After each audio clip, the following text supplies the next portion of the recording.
आज रण का युग बदलने की तैयारी है। जीत उसकी ही होगी जिसका संघर्ष अब भी जारी है।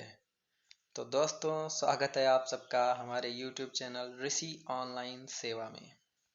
आइए आप सबको हम बताते हैं UP-SSC वैकेंसी 2021 की PET फॉर्म के बारे में। वैसे भी सरकार की बहुत फजीहत हो गई है तो फॉर्म निकालना ही पड़ेगा। इलेक्शन भी आ रहा है, नज़दीक आ रहा है, तो इनको कुछ ना कुछ तो करना ही पड़ेगा।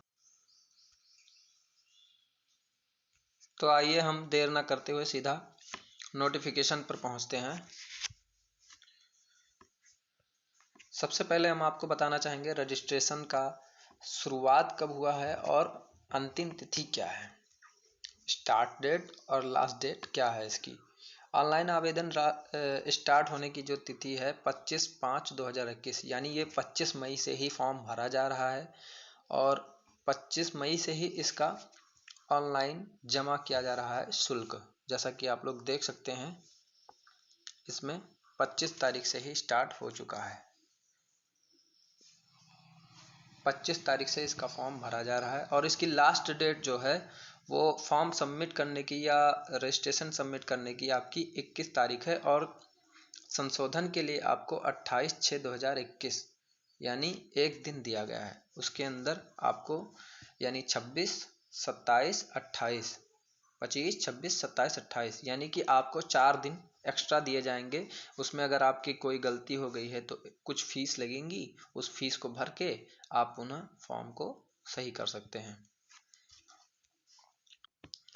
और इसकी रजिस्ट्रेशन फीस जो है आप लोग देख सकते हैं कि अनारक्षित के लिए आवेदन शुल्क जो है 160 रुपया, यानी जनरल के लिए 160 रुपया दिया गया है और ऑनलाइन प्रक्रिया शुल्क जो है 25 रुपये लिए जा रहे हैं। यानी टोटल मिला के आपको जनरल कैटेगरी से अगर आप बिलोंग करते हैं तो आपको 185 रुपये देने पड़ेंगे। ओबीसी यानी अन्य पिछड़ा वर्ग के लिए भी सेम एज इट इज है 185। अनुसूचित जाति के लिए 70 रुपये प्लस 25 रुपये, यानी इनके लिए थोड़ी सी राहत है, 95 रुपये देने पड़ेंगे इनको। और अनुसूचित जनजाति के लिए भी 95 रुपये हैं। विकलांगों के लिए 25 रुपया है। ये आपकी सबसे कम फीस है विकलांग लोगों के लिए। ठीक है सर।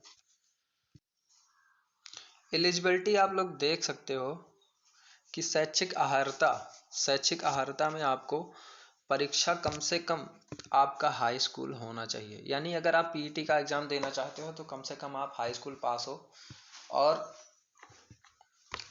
अगर आपके पास इंटर, ग्रेजुएशन या और भी डिग्री है तो उसको भी आप लगा सकते हो, पर कम से कम आपके पास हाई स्कूल की डिग्री होनी जरूरी है।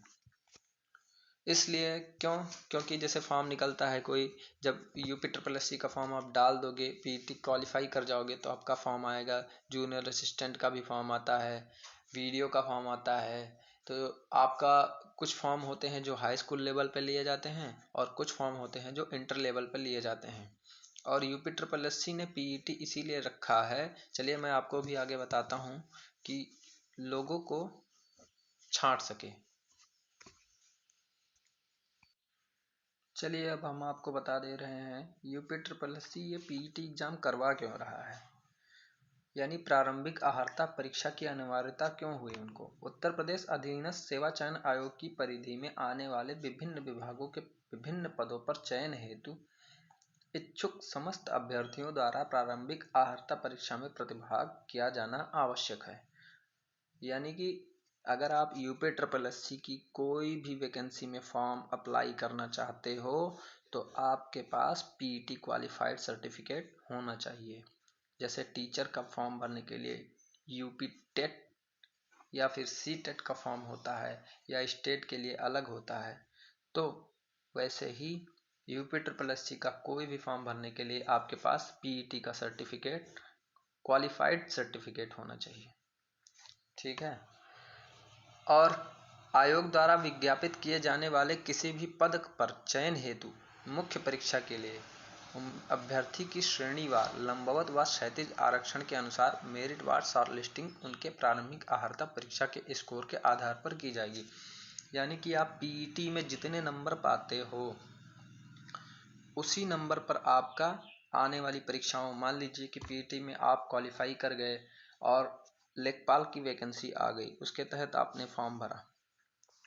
फॉर्म भरते टाइम लेखपाल की जितनी वैकेंसी होंगी उसी के कुछ गुना कैंडिडेट्स उनको बुलाने होंगे जो कि पीईटी क्वालिफाइड होंगे, और जो टॉप रैंकिंग वाले होंगे उन्हीं को लिया जाएगा उस फॉर्म के तहत, जो कि मुख्य परीक्षा में बैठ सकेंगे। यानी कि आप पीईटी क्वालिफाई होने के बाद में ज़रूरी नहीं है कि यूपी के तहत आप नौकरी पा गए, पहले आपको मुख्य परीक्षा भी देनी होगी उसके बाद।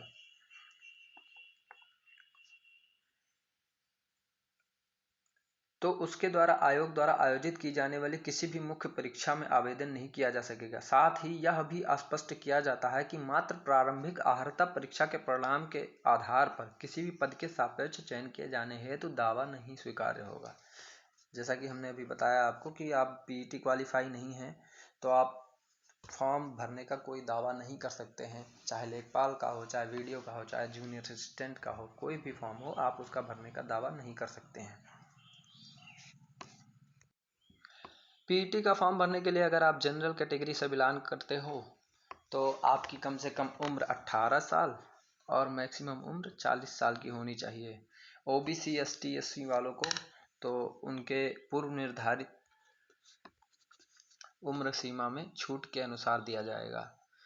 जैसे कि 15 वर्ष की छूट अनमन्य होगी, किसके लिए? 3 फरवरी के लिए दिव्यांगजनों के लिए, समाज के दिव्यांगजनों के लिए 15 वर्ष की छूट, और भूतपूर्व सैनिकों के लिए 3 वर्ष की छूट, और खेल कूद खिलाड़ियों के लिए 5 वर्ष की छूट होती है। वैसे ही पुरानी नियमावली के अनुसार उनको आयु सीमा में छूट दिया जाएगा। पर अगर आप जनरल कैटेगरी से हो तो आपकी उम्र 18 से 40 के बीच की होनी चाहिए कम से कम। तो दोस्तों मैंने आपको इतना सब कुछ बता दिया है यूपी पीईटी फॉर्म के बारे में। अगर आप इससे ज़्यादा और जानना चाहते हैं तो हमारे चैनल को सब्सक्राइब करिए। हम आपको अगले वीडियो में कमेंट करके बताइए, हम आपको अगले वीडियो में फॉर्म कैसे भरा जाएगा वो तरीका पूरा एकदम लाइव बताऊँगा। फॉर्म भर के कैसे क्या करना है, फ़ोटो कितने साइज़ की होनी चाहिए, सिग्नेचर कितने साइज़ का होना चाहिए, रजिस्ट्रेशन कैसे करना है, पुराने रजिस्ट्रेशन पे होगा या नया रजिस्ट्रेशन लगेगा, ये सारी प्रक्रिया मैं आपको अगले वीडियो में बताऊंगा। आप लोग कमेंट करके हमको प्लीज़ बताएं। पर हाँ, आपके लिए एक चीज़ और कहनी है कि आप लोग अगर पढ़ाई लिखाई की तैयारी कर रहे हैं तो इस चैनल को सब्सक्राइब करें, प्लस साथ ही साथ यूपी पीईटी का फॉर्म ज़रूर डालें। धन्यवाद।